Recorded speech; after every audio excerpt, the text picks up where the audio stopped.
आणि आता सविस्तर बातमीपत्राच्या सुरुवातीलाच एक मोठी बातमी। घराघरात भवानी तलवार ठेवा असं वादग्रस्त वक्तव्य जैन मुनी निलेश चंद्र यांनी केलंय। धीरज परदेशींच्या हत्येनंतर मुनी निलेश चंद्र यांनी हे आवाहन केलंय।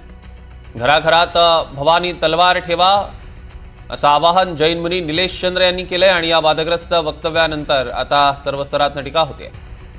या क्षणाची सगळ्यात मोठी आणि महत्त्वाची बातमी आपण बघतोय। जैन मुनी निलेश चंद्र यांचं एक वादग्रस्त आवाहन।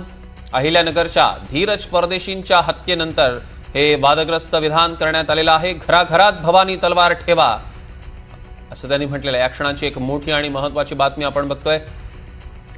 जैन मुनी निलेश चंद्र हे वारंवार त्यांच्या वेगवेगळ्या वक्तव्यांनी कायम चर्चेत असतात आणि आता हे एक त्यांचं नवं वक्तव्य। घराघरात भवानी तलवार ठेवा असं वादग्रस्त वक्तव्य जैन मुनी निलेश चंद्र यांनी केलंय आणि या त्यांच्या विधानावरनं आता सर्व स्तरातनं टीका होऊ लागलेली आहे। धीरज परदेशी यांची हत्या झाली आणि याच हत्येनंतर मुनी निलेश चंद्र यांनी हे आवाहन केलंय।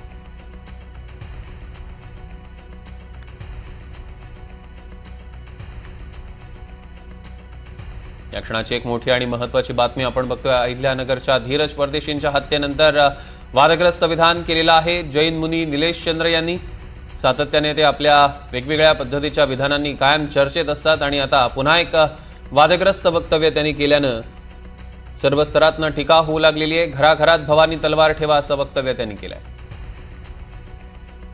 कुछ दिन पूर्व मैंने मेरी धर्म सभा के अंदर एक भाषण दिया और धर्म सभा को संबोधित मैंने कर कहा था कि प्रत्येक घरों के अंदर तलवार की अति आवश्यकता है, इसकी तलवार जरूर पड़ेगी। उसी समय कांग्रेस के अंबादास दानवे यानी तो मिटकरी मला म्हणत होते हा जैन मुनी आणि जैन मुनी हा शस्त्राची भाषा करतो, शस्त्राची भाषा करतो, हा जैन मुनी नाही आहे। परंतु मी सांगतो या विरोधींना, हिंदू विरोधींना, अहिल्यानगरमध्ये धीरज परदेशीला तिलक लावलं म्हणून त्यांनी भाषा आणि बल्ल्यांनी मारलं। तो बघा आता त्याच्या हातात जर तलवार असती तर त्याला बाल बल्लीने त्याला मारलं। त्याच्या हातात जर तलवार असती तर त्या लांड्यांना तिथंच त्यांनी ठार केलं असतं।